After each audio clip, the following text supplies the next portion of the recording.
I have been promising any number of people a review on my Tenmiles for a while now. I've had them for, I'm trying to think here, maybe 3 months now. And I don't know, like I guess I wasn't in a rush to do a review because scopes are a funny thing, right? Like everybody looks through scopes differently and everybody sees light differently and colors differently. Like you and me and the next guy watching this video are never going to look through the same scope the same way twice. So I think to a large degree, scope reviews in terms of brightness and crispness and stuff can be largely subjective. I do think that there are certain scopes that obviously are brighter because of how they're designed and things like that. But there's always going to be some minor differences in how we all view either spotting scopes or shooting scopes or whatever. But you know, I think it's a good time for me to talk about it. I've had enough time behind it. I've certainly shot enough scopes to give you a brief kind of synopsis of where I've been in my scope world for F-class. When I started shooting, when I had my Ruger Precisions, I was using a Vortex Viper, what was it, a 6-24, something like that, with a mil reticle turret combo. As it turns out, unbeknownst to me, that was a horrible combination for F-class. You never want to use mils if you can help it. They're just too coarse of an adjustment to be effective at F-class. I know people who do it, and I know there's people that'll say I'm wrong, but by and large, MOA is what F-class uses. And so then I switched to, what did I switch up to? Golden Eagle. So I went to a couple Golden Eagles. I had a couple of Ruger Precisions. I'm a big fan of having the same optics across the board. So I kind of go all in on my purchases. When I got a couple Ruger Precisions, I then mounted a couple Vortex Golden Eagles on them. And really like the scope. Like, how do you beat that scope for the money? It's pretty tough. I know there's some Citron fans out there. I've never shot one, so I can't comment either way. But, you know, really for, you know, used around 1,000, maybe 1,100, new 1,300. Golden Eagle is a very, very tough scope to beat. It tracks great, but it is dark on the top end. It is a 10 to, gosh, what is that? A 15 to 60 scope, if I remember right.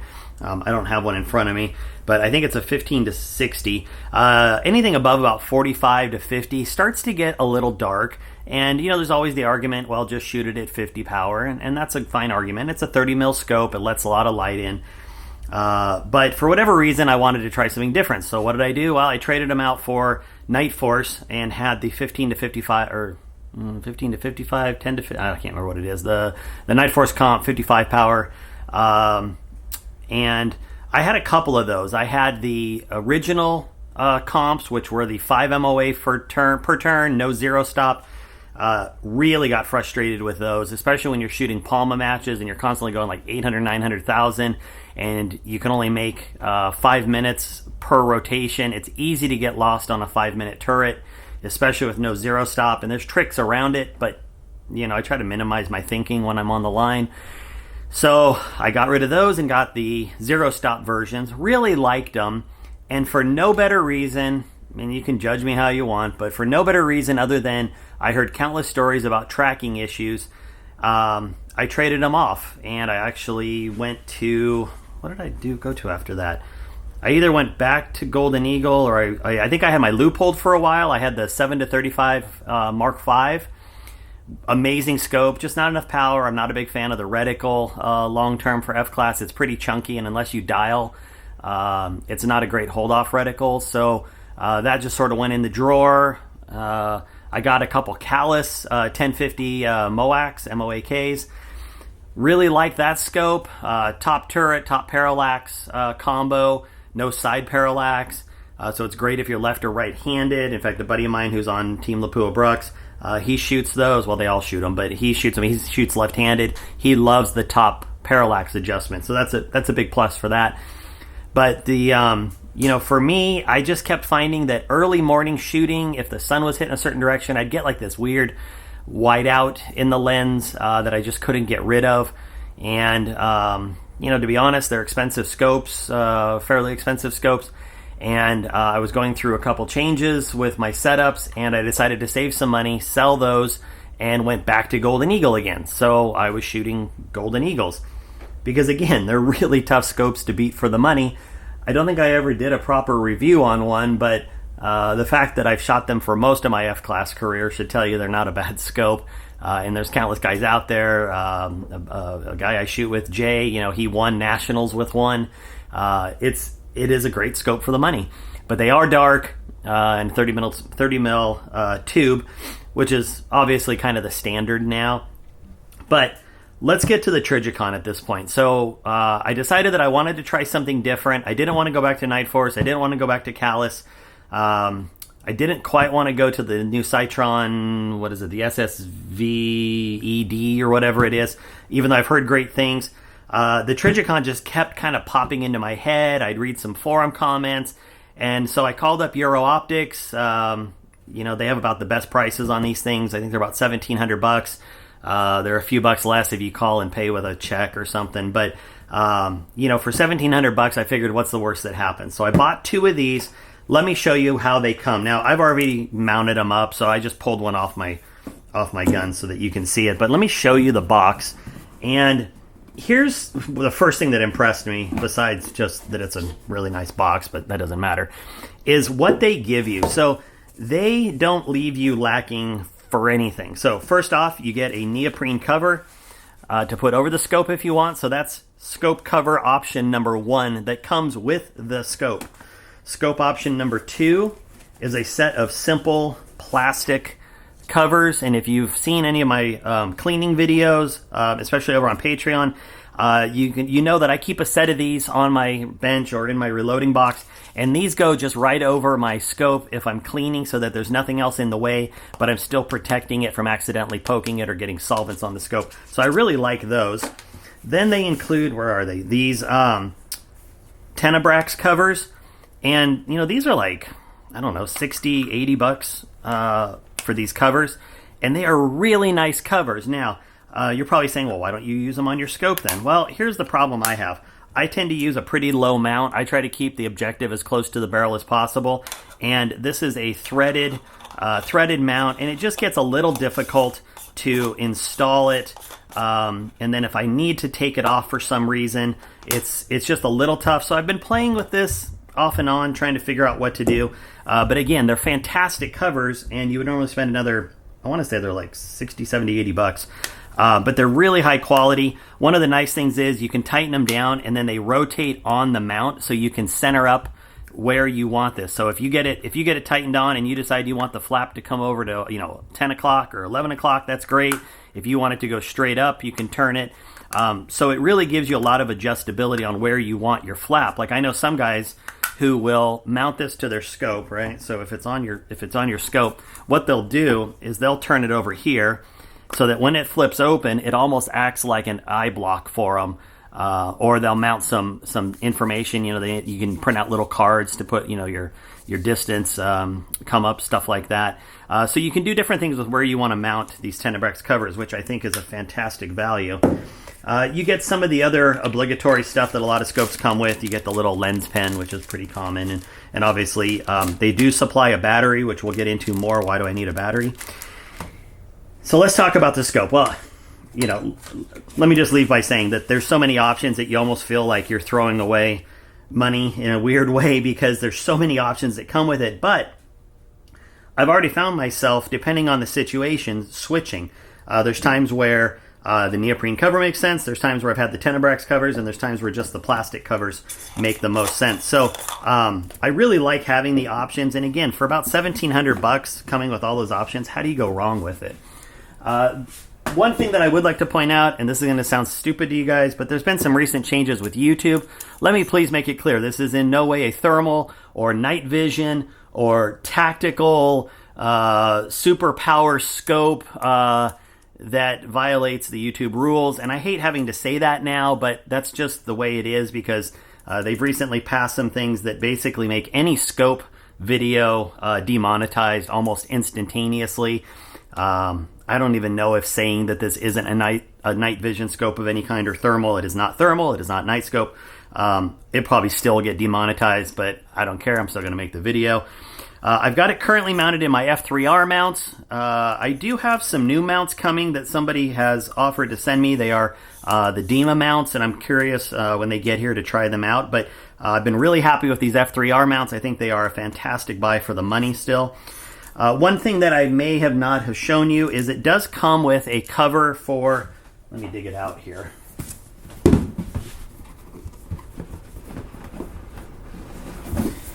Where did it go? So it does come with a thread-on turret cover for the windage.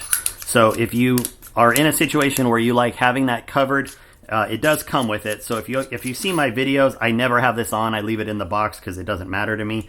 But for some people, there is good value in that. So just know that it does come with that. All right. So let's talk about a couple things here. Externally, we're dealing with a 34 millimeter tube. So you know, in my impressions, it's incredibly bright. It lets a lot of light in. Big objective, 56 millimeter. Really great glass. It's low glass, Japanese glass.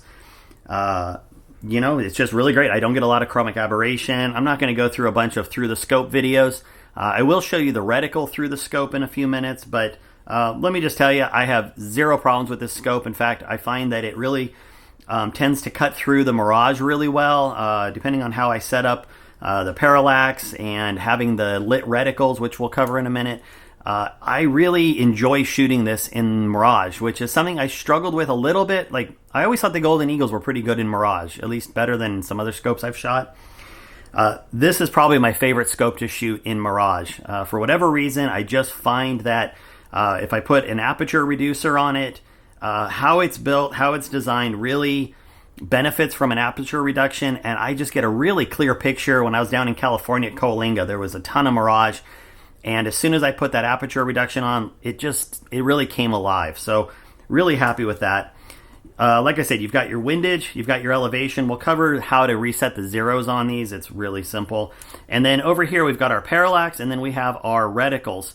So there is R1 through 5 and G1 through 5, and alternating there's just a dot. So the way it is, and it's like this on a lot of lit reticles, if I go to R3, that's the third setting for brightness on red, and then if I go one click up or down, it turns it off. So you don't have to go all the way to an off setting. It's on, off, on, off, on, off. And then green is the same way. So you're probably wondering, why are there two different lit reticles? That seems excessive. And I don't disagree. It's a lot of electronics. But green is fantastic during the day. Red is fantastic at night. And I do a lot of night shooting. About half my year is shot at night.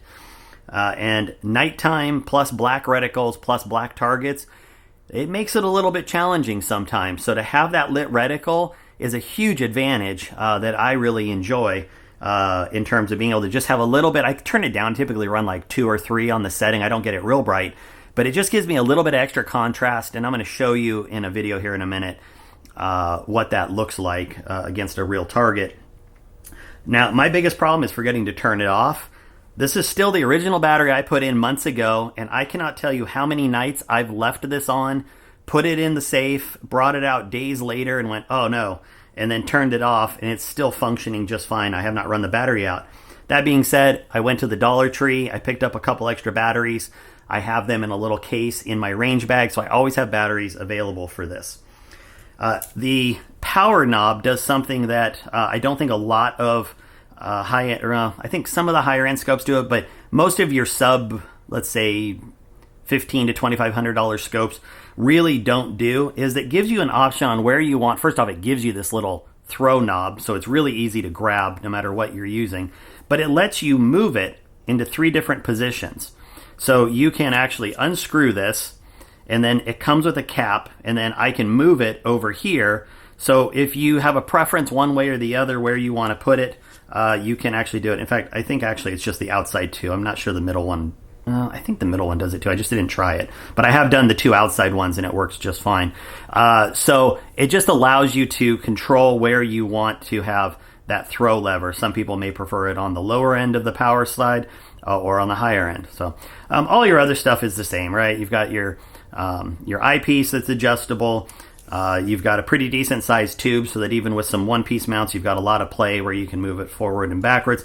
It is a heavy scope. I think the Citron is the only scope heavier than this that's in this class. So if you're comparing Golden Eagle, the SV3 Citrons, the Golden Eagle, Golden Eagle SV3s, the Night Force, the Callus. I'm trying to think what else is out there in that range. There's something else I'm forgetting. But anyway, this is the second heaviest. The Citron ED glass one is just a hair heavier than this. So, maybe for TR guys, if you're trying to manage weight, the weight is an issue. It is significantly heavier than my Golden Eagles were. I can't remember exactly. I want to say somewhere 6 to 8 ounces heavier than my Golden Eagle. So it's a substantial weight difference. It's one of the reasons that I may explore a different set of rings is obviously one-piece mounts are heavy. And as much as I love these one-piece mounts, if I can offset some of that weight difference, that could be an advantage for me. So it's something I'm going to play with. It's something that I've noticed with the heavier scope. And some of that's the electronics, some of it's the glass. It's just sort of a combination. Let's get to zeroing this. So the zero functions are super easy. If we look at the windage side, so if you shoot, you get your windage where you want it. You simply unscrew this side piece, and I'll show you here up close. So there's just a cap that unscrews from this, and this cap just comes right off. There's a little pin, and I'll show you why that matters in a minute. But all you would do is once it's zeroed, you pull the cap off. You put this so that it zeroes on your line. And so we've got, sorry, I'm trying to watch this and the camera. So there it is, and then you would tighten it down. One of the biggest things that I see at matches is guys getting lost in their windage. They turn the dial too much one direction. They don't know where they're going. And there are very few places that you shoot. I know there's some places, South Africa, obviously New Zealand, Australia, and a couple places in the United States where there's really big wind. And by big wind, I mean wind that has you putting on, 6, 7, 8 minutes worth of wind. It's very, very rare. A couple minutes of wind, maybe 3 minutes of wind is about the most at a lot of the matches that we've ever been to. And here's why I'm bringing that up. That little pin in there actually stops. So, hear it? I can't go any further in one direction or the other, right? So I get about almost 5 minutes of wind in both directions, okay? And it stops. So I can never get lost on my windage. If I'm not paying attention and I go, oh shoot, is this zero from going around one time, or is that only 1 minute away? That's sort of the thing that can happen to people when they're at a match. You start thinking, and then you lose track, and you go, well, okay, I don't know if I'm a full rotation off on zero or if this is my actual zero. Well, with this, you never have to worry about it. And if I'm at a match, if I go into a match knowing that I'm in massive wind, I go out to Rattlesnake, or, maybe Raton is blowing really hard, or, you go somewhere where you're like, gosh, I think I might need more than 5 minutes of wind in my gun. Well, that's not a problem, because I can just unscrew this. I can take off that cap, and I can just take that pin out. It's just a little flathead. I can unscrew that and then come back and put it in again later. So it's not a permanent thing, but I will say, while I found it very annoying in the beginning, I have since come to really appreciate that it's one less thing I have to think about when I am out shooting at a match. So I know that my zero is always the right zero. I won't get lost on it at all. When we go to the elevation, so this is a massive knob. Windage, we're going to use, honestly, probably a little bit more than elevation when we're at an F-class match. But there's certainly times where you want to be able to just come up, grab this, and feel confident. They are really good clicks, and the thing tracks. I've done a bunch of tracking tests, as good as I can do them at least. No, I don't have a wind tunnel and stuff like that, but I have yet to find a tracking issue with this. But it does have a zero stop on it, so I can come down. It just stopped on me at zero. So I know that's my 100-yard zero, and then, okay, there's, 12.75, there's my 600-yard zero, and so forth. And setting the zero stop on this, again, super easy. I go shoot at 100, I get my zero, and I want to do something here. I want to unscrew the top. I pull this off. There are 3 little screws that loosen this top plate. You just simply turn it until there's a pin in here. It engages a stop, and then you put your turret back on at 0, and you are ready to go. It honestly couldn't be any easier than that. It's very easy. And if you find, like one of these 2 scopes, for whatever reason, because of how my guns are set up, When I went to go zero them at 100, I couldn't go down anymore, right? It kept stopping at 0, but I still needed to come down 2 or 3 minutes. Well, that's not a problem. You remove the cap, you simply loosen that black plate, turn it back about halfway, put this back at 0, and now you've bought yourself another 3 or 4 minutes. You 0 it, then go back in, put that plate tight, put the cap back on, you're good to go. It's super simple. Other than that, I don't have much to say other than I have a ton of faith with this scope. I know that I can crank it up to its top 50 power. It does not get dark. I know I can bring it back to 5 power, which is a massive field of view. Like, I know there's some pros and cons to having a low power. Like 5 to 50 is a lot of power. 10 power scope basically, or 10 multiplier, and there are problems that can come from that. I don't find that I get them with this scope. And I really love having the 34 millimeters. I love having the 56 mil objective, which a lot of the F-class scopes do. But I'm trying to think, when I was at Coling, I think when I back off the scope, if I want to watch targets and I don't have my spotter set up, maybe my spotter's over way on the left side on a flag or something, or watching Mirage on something, I can back this off to maybe 10, 20 power. And, you get a field of view that's like 10, 12 targets wide. So if I want to watch target, spotters going up and down, I can just zoom out, get a really nice wide field of view, and it's still crisp, it's still clear, and it was really happy with it. Abuse-wise, I don't baby my equipment. It's a tool. And, it scratches up. I've got a scratch under here. These come on and off a lot. So, is the coating perfect? No, but is it pretty darn good? Yeah. And I'm not even sure this isn't something that's coming off. There's a little bit of a scratch, but it's actually coming off. So, but it is a pretty good scope in terms of how much abuse it's taken so far. The scope cap has a little bit of wear on it, which I would expect. It's tight in my case. I do put the neoprene cover over just to protect a little bit extra against the zipper pulls and, if something hits it. But, I'm human. I scratch up my scopes. I'm never going to be the guy who posts a scope and says that it's absolutely immaculate. So, but I can tell you that I buy scopes that work. So, there you go. I know that a lot of people have been asking about it. I think, and again, I paid full price for these. I have no affiliation with Trijicon in any way, or Euro Optic or anything like that. All I can tell you is that I think this is a really great hidden gem of a scope. I think for people who maybe want a step up from, like a Golden Eagle or an SV3, maybe they, don't want to necessarily go with a Night Force or a Callus or something like that.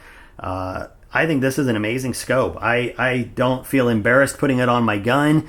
There's a lot of ego with scopes sometimes, I shoot at this, I shoot at that. I don't care. I want something that's going to be clear. I want it to be crisp. I want it to track well, and I want the reticle to be great. So that gets us to the reticle. I'm going to show you some video. I actually shot it a little bit earlier, so I'm not going to pretend like I'm going to set it up now. But what I did is I threw it in my home gun vise over here, and we're just looking about 20, 30 yards away down my hallway into my living room. It's really bad weather. It's been snowing out here, but I really wanted to get you guys a good view. Now, you are looking at it as I would look at it. So this is not an adapter of any kind. This is literally the camera on a mount behind the scope as though it were your eyeball. And, there could be a little bit of focus in and out just because of the camera trying to figure out what it's looking at, but I think this will give you a really good idea. So we're going to look at the lit reticles in red and green. We're going to look at a regular reticle, and then we're going to look at it up against a target. Is this an ideal situation like out on a range or something? No, but I think this is going to give you a really good idea of what the reticle looks like. And the last thing, well, I'll tell you what, let's look at this video, and then I'm going to come back and I'm going to talk about the two different reticles. All right, this is about the best I can get you on the reticle with it lit up. So this is the red, and now there's 5 settings for each color.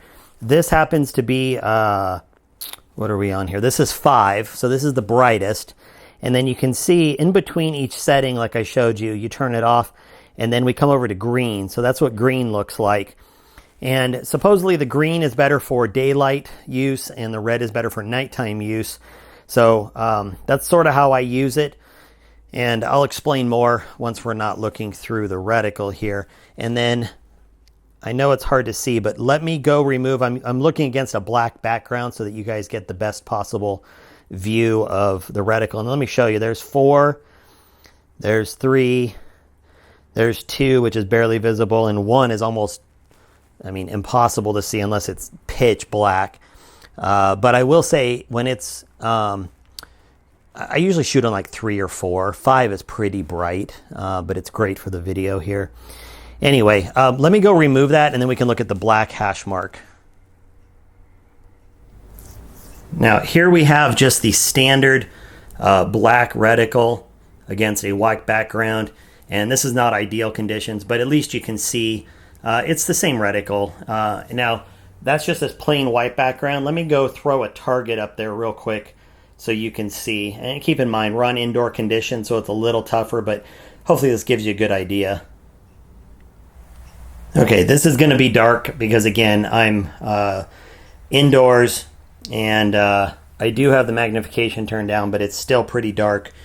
But this is a really great example of times where this is like you're not missing anything. The reticle's there, you just can't really see it. Now watch if I turn on the lit reticle. Boom, there it is.